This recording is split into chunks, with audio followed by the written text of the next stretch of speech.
Hi everyone, I'm Nick, I'm a bone therapist, and I just wanted to share with you my views on why shoes are really not great. I work with a lot of people with back pain, shoulder pain, neck pain, basically issues within their kinematic chain in terms of their movement. Our feet are our foundation stone. They're absolutely crucial in terms of a sensory organ. We want our feet to work properly so that every time we move, that they can feel the ground beneath us, they can move and adjust accordingly. You can sense when you're slightly going off balance, you can correct. You can feel that the ground underneath you is going, so you can correct. The foot itself is this amazing dynamic structure, much like our hands actually. The only difference really is the thumb. The thing with this is 26 bones, 33 joints, 4 layers of soft tissue, gorgeous soft tissue, which can feel and move and do all of this stuff. If it wasn't designed to move, it wouldn't have 26 bones. If it wasn't designed to move, it wouldn't have 33 joints. It would look no different than our leg bone or our shin bone or our arm bone or whatever. It would be static. We'd literally have leg, foot. And for a lot of people, unfortunately, that's kind of what's happening with shoes. A lot of shoes, Blue Peter moment, let me show you. A lot of shoes are really rigid. So if I'm genuinely going to try and flex this one. So that is me trying to flex it. It doesn't flex. This is a running shoe. This is something that you'd put on to really try and propel yourself forward, be really dynamic, be able to respond to the terrain underneath you. And you can't in this because it's so rigid.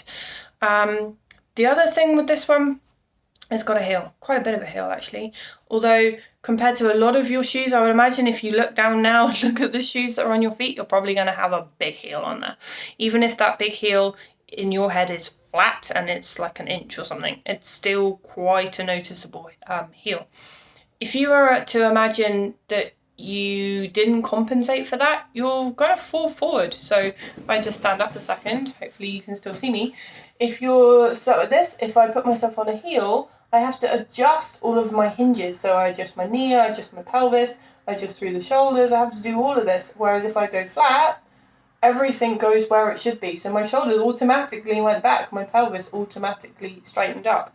And that's just because I took the heel away. So really, my point is, get rid of shoes. You want a mega flat shoe. Not only that, you want something which is really roomy through the toe box. So again, running shoe, not too bad. It's quite wide, however, it's mega pointed.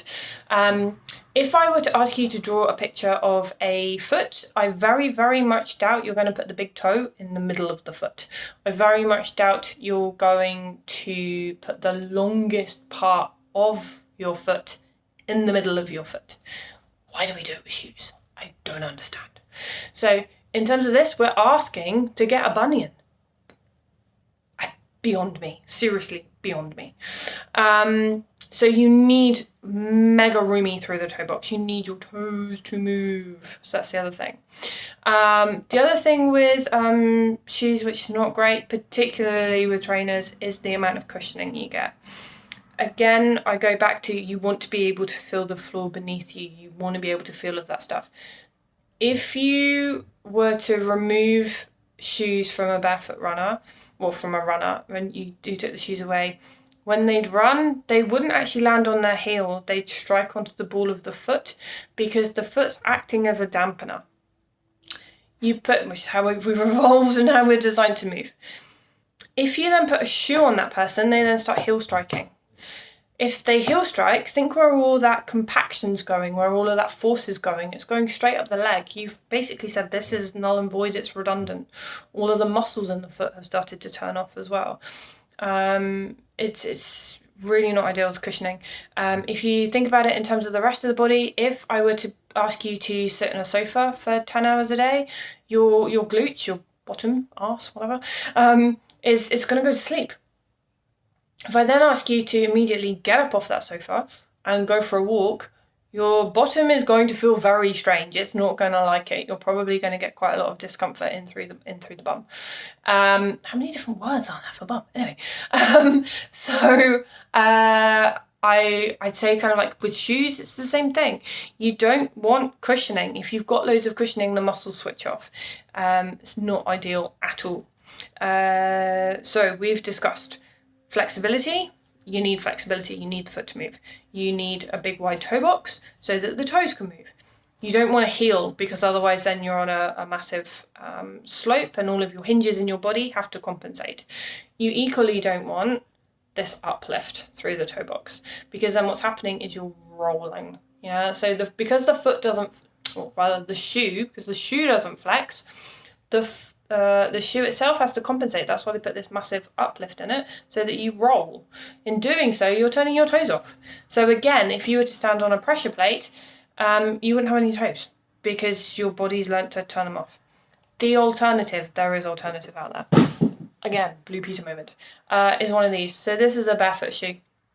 This particular brand is Vivo. There are loads out there. So Morel do barefoot shoes. There's a company called Groundies. Check out a website called Happy Little Soles. They're a UK-based company. They act as a distributor. So if you have an issue with sizing, that kind of stuff, you can send them back, all that good stuff. But don't be frightened of buying shoes online. Draw around your foot. Measure the distance between the two longest points, i.e. your toe and your heel.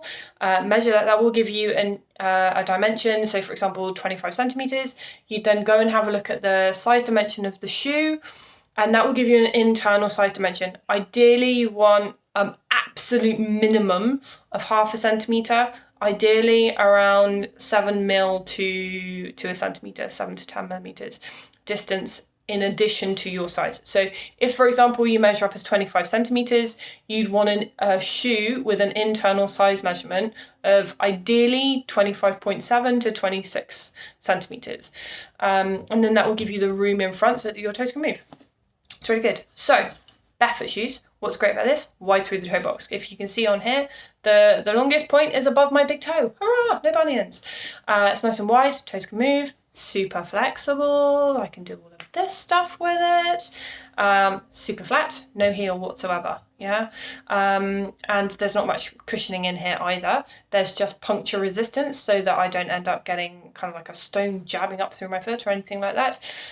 So that's really, really good too. I cannot emphasize how important it is that your feet can feel the floor. If they can feel the floor, your body will adapt accordingly. Your hamstrings will lengthen. Your lumbar won't over accentuate. Your shoulders won't round. Your hip function will start to return. All of this stuff is so, so, so important. And you can literally turn back pain off by taking your shoes off. So think about that one next time you go to the high street and you buy a pair of shoes. Quite often, well, good luck, quite frankly. On the high street, it's all about fashion. It's not about function. So just be wary of that. Same thing when you're playing sports. Particularly things like golf. You need a really wide shoe in golf, a really flexible shoe in golf. You're twisting, you're moving in golf to take that swing.